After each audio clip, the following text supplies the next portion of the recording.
नमस्कार दोस्तों, आरवी रोचक कहानियों में आपका स्वागत है। आज की कहानी है समर्पण। नौकरी से सेवानिवृत्त के बाद मैं नियमित रूप से सुबह की सैर करने का आदी हो गया था। एक दिन जब मैं सैर करके घर लौट रहा था तो लगभग 26-27 साल की एक लड़की मेरे साथ साथ घर आ गई। वह देखने में बहुत सुंदर थी। मैंने झट से पूछ लिया, हाँ बोलो, किस काम से मेरे पास आई हो? उसने कहा, हम लोगों का एक ऑर्केस्ट्रा ग्रुप है।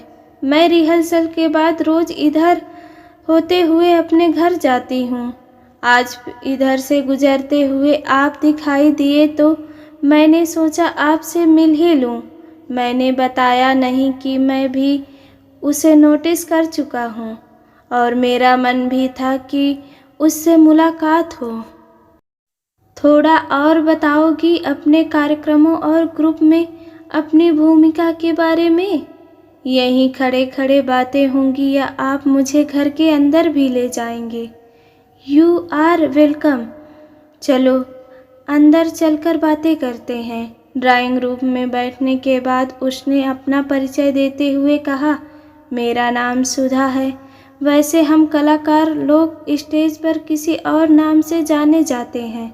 मेरा स्टेज का नाम नताशा है। हमारे कार्यक्रम या तो बिजनेस हाउस करवाते हैं या हम लोग शादियों में प्रोग्राम देते हैं। मैं फिल्मी गानों पर डांस करती हूँ। मैंने उससे पूछा, कार्यक्रमों के अलावा और क्या करती हो? मैं एमए अंग्रेजी से प्राइवेट कर रही हूँ, सुधा ने बताया। मेरे पापा का नाम पीएल सेठी है और वह पब्लिक वर्क्स डिपार्टमेंट में काम करते हैं। सुधा ने खुलकर अपने परिवार के बारे में बताया।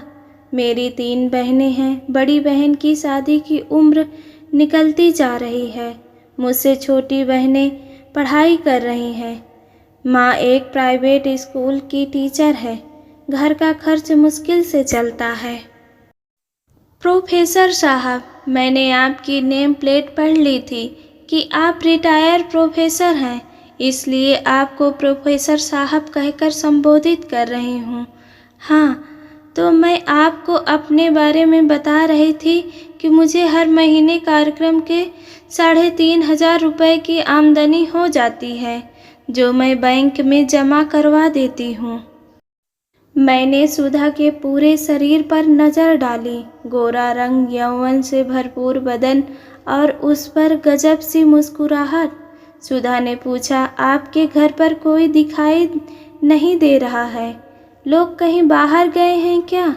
मैंने सुधा को बताया, मेरे घर पर कोई नहीं है। मैंने शादी नहीं की है। मेरा एक भाई और एक बहन है। दोनों अपने परिवार के साथ इसी शहर में रहते हैं। वैसे सुधा, मैं शाम को इंग्लिश विषय की एमए की छात्राओं को ट्यूशन पढ़ाता हूँ। तुम आना चाहो तो ट्यूशन के लिए आ सकती हो। सुधा ने हामी भर दी और बोली, मैं शीघ्र ही आपके पास ट्यूशन के लिए आ जाया करूँगी। आप समय बता दीजिए। सुधा के निमंत्रण पर मैंने एक दिन उसका कार्यक्रम भी देखा। निमंत्रण पत्र देते हुए उसने कहा, प्रोफेसर साहब, आपसे एक निवेदन है कि मेरे पापा भी कार्यक्रम को देखने आएंगे। आप अपना परिचय मत दीजिएगा। मैं सामने आ जाऊं तो यह मत जाहिर कीजिएगा कि आप मुझे जानते हैं। कुछ कारण है जिसकी वजह से मैं फिलहाल यह जान पहचान गुप्त रखना चाहती हूँ। ट्यूशन पर आने से पहले सुधा ने पूछा, सर, कोचिंग के लिए आप कितनी फीस लेंगे? मैंने उत्तर दिया, तुमसे फीस नहीं लेनी है। तुम जब भी मेरे घर आओ किचन में चाय या कॉफ़ी बनाकर पिला दिया करना। हम दोनों साथ साथ चाय पीने का आनंद लेंगे तो समझो फीस चुकता हो गई। सर, चाय तो मुझे भी बहुत अच्छी लगती है, सुधा बोली। एक बात पूछ सकती हूँ, आपने शादी क्यों नहीं की? मैं इस प्रश्न के लिए तैयार नहीं था, किंतु अब तक हम एक दूसरे के इतने निकट आ चुके थे कि बड़े ही सहज भाव से मैंने उससे कहा, पहले तो माता पिता की जिम्मेदारी मुझ पर थी। फिर उनके देहांत के बाद मैं मन नहीं बना पाया। माता पिता के जीवन काल में एक लड़की मुझे पसंद आई थी, लेकिन वह उन्हें नहीं अच्छी लगी। बस इसके बाद शादी का विचार छोड़ दिया। सुधा अक्सर सुबह रिहर्सल के बाद सीधे मेरे घर आती और ट्यूशन का समय मैंने उसे 5:30 बजे शाम को अकेले पढ़ने के लिए दे दिया था।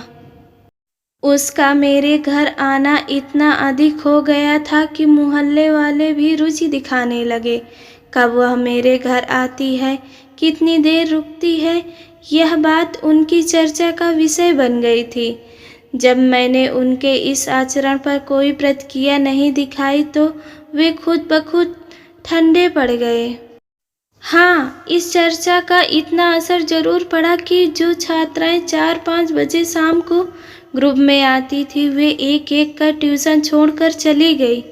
इस बात की परवाह ना तो मैंने की और ना ही सुधा ने, पर इन बातों का असर था।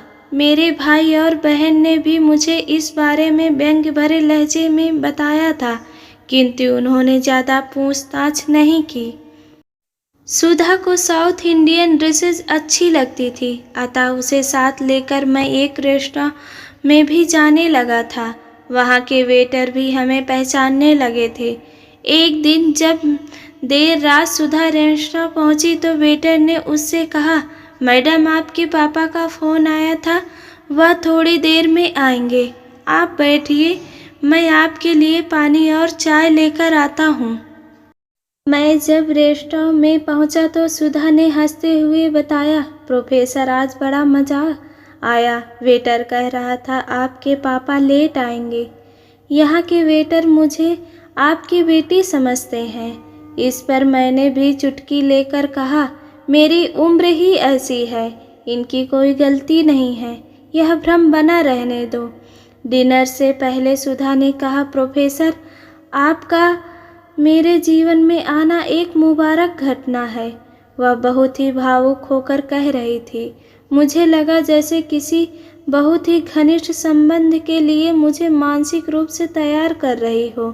मैं अक्सर उसके डांस की तारीफ किया करता था और उसे यह बहुत अच्छा लगता था। एक दिन शाम को हम दोनों चाय पी रहे थे तो बड़े प्यार से उसकी पीठ सहलाते हुए मैंने कहा, सुधा तुम्हें तो पता ही है कि रिटायरमेंट होने पर मुझे काफ़ी अच्छी रकम मिली है। मेरी ज़रूरतें भी बहुत सीमित हैं। मेरा एक योगदान अपने परिवार के लिए स्वीकार करो।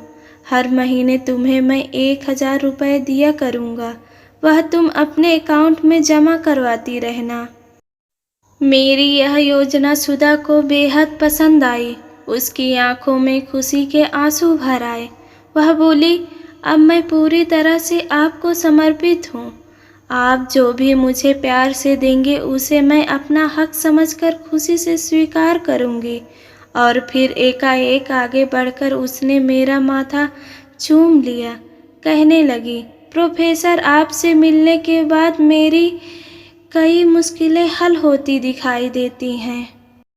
मैंने महसूस किया कि एक दूसरे का समीपत्व तन मन को प्यार के रंग में भिगो देता है।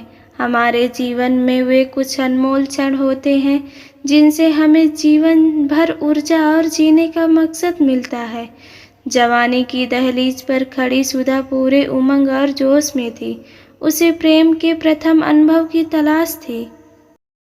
उसे चाहिए था जी भर कर प्यार करने वाला एक प्रौढ़ और पुरुषार्थी प्रेमी, जो शायद उसने मुझ में ढूंढ लिया था। नाजुक और व्यवहारिक क्षणों में कभी कभी नैतिकता बहुत पीछे रह जाती है। घनिष्ठता के अंतरंग क्षणों में चाय की चुस्कियां लेते हुए साहस कर सुधा ने पूछ ही लिया, प्रोफेसर कौन थी वह भाग्यशाली लड़की जो आपको पसंद आई थी? उसका नाम क्या था? देखने में कैसी लगती थी?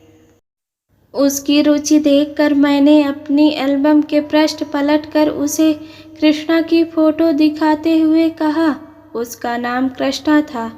बहुत सुंदर और अच्छी लड़की थी। फोटो देखकर उसे झटका सा लगा, लेकिन स्पष्ट तौर पर उसने जाहिर नहीं होने दिया।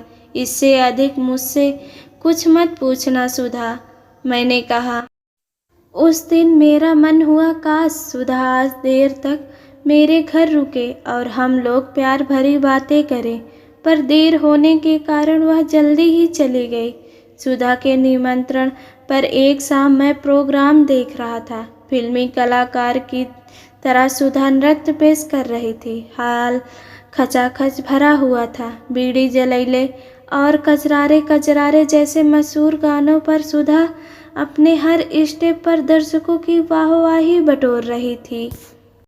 तालियों की गड़गड़ाहट से बराबर हाल गूंज उठता था। प्रोग्राम के अंत में मेरे पास से गुजरते हुए सुधा ने मुझसे धीमे स्वर में पूछा, प्रोफेसर कैसा लगा मेरा डांस? मैंने धीमे स्वर से सराहना करते हुए कहा, तुम वाकई बहुत अच्छा डांस करती हो। दूसरे दिन सुधा शाम को 5 बजे मेरे घर पहुंची। घर में प्रवेश करते ही बोली, प्रोफेसर चाय बनाकर लाती हूँ, फिर ढेर सारी बातें करेंगे। वह चाय लेकर आई और मेरे पास बैठ गई। प्रोफेसर आपने निःशब्द फिल्म देखी है? सुधा ने पूछा। हाँ देखी है, मुझे अच्छी भी लगी थी, मैंने बताया। सुधा मेरे इतने पास बैठी थी कि मन हुआ मैं उसके नरम गालों को स्पर्श कर अपने हाथों से उसे प्यार करूं। कृष्णा की याद आज ताज़ा हो उठी थी। उसे मैं इसी तरह प्यार किया करता था। उस दिन ट्यूशन का कोई काम नहीं हो पाया। बस नज़दीकियां बढ़ाकर हम दोनों एक दूसरे को प्यार करते रहे। जाते समय सुधा ने बड़े प्यार से मेरा हाथ अपने हाथ में लेकर कहा, निःशब्द में अमिताभ बच्चन ने जिया से कितना जी जान से प्यार किया है। उम्र को भूल जाइए प्रोफेसर, मुझे आपसे वैसा ही बेबाक प्यार चाहिए। अपने स्वाभिमान को भी बनाए रखिए और मुझसे प्रेम करते रहिए। मेरा दिल कभी नहीं तोड़िएगा। मेरे भीतर कुछ ऐसा परिवर्तन हो चुका था कि उम्र की सीमा को लांघकर मैंने सुधा को अपनी बाहों में कस लिया और प्यार करने लगा। नैतिकता की बात मत सोचना सुधा, मेरे साथ आज आनंद में डूब जाओ। मैं बोलता रहा। कुदरत ने शायद हम दोनों को इसलिए मिलाया है कि हम प्रेम की ऐसी मिसाल कायम करें जिसका अनुभव अपने आप में अद्भुत हो। एक झटके में मुझसे अलग होते हुए सुधा बोली, प्रोफेसर हम ऐसा कुछ भी नहीं करेंगे। निःशब्द में भी ऐसा कुछ नहीं दिखाया गया है। अमिताभ ने जिया से कोई फिजिकल रिलेशन नहीं किया। चलो वह तो कहानी थी, हम वास्तव में प्यार करते रहेंगे। बस एक फिजिकल रिलेशन को छोड़कर एक पल रुककर वह फिर बोली, मैं एक बात और आपको बताना चाहती हूँ। जो फोटो कृष्णा की आपने दिखाई थी वह मेरी माँ की है। मेरी माँ का नाम कृष्णा है। प्यार तो किया है आपसे मैंने और जिंदगी भर करती रहूँगी। यह जानकर मेरे पैरों तले जमीन सरक गई। आश्चर्यचकित मैं सुधा के चेहरे की ओर देखता रहा। झील सी गहरी आंखों में अब भी मेरे लिए प्यार उमड़ रहा था। होठों पर मधुर मुस्कान थी। सुधा मेरी निगाहों में इतने ऊंचे स्तर पर उठ चुकी थी जिस महानता को मेरा निस्वार्थ प्रेम छू तक नहीं सकता था। क्षण भर को मुझे लगा था शायद तकदीर ने सुधा के रूप में मेरा पहला प्यार मुझे लौटा दिया है। दूसरे ही क्षण मैं अपने विचारों पर मन ही मन हंस दिया कि अगर कृष्णा से विवाह भी हो गया होता तो सुधा जैसी ही सुंदर लड़की होती। मैं अपने विचारों में खोया था। इतने में सुधा ने अपना फैसला सुना दिया। प्रोफेसर यह मत सोचना कि मैं आपके पास आना बंद कर दूंगी। मैं एक बोल्ड लड़की हूँ। आपको अपने मन की बात बता रही हूँ। माँ को बता चुकी हूँ। अब मैं शादी नहीं करूँगी।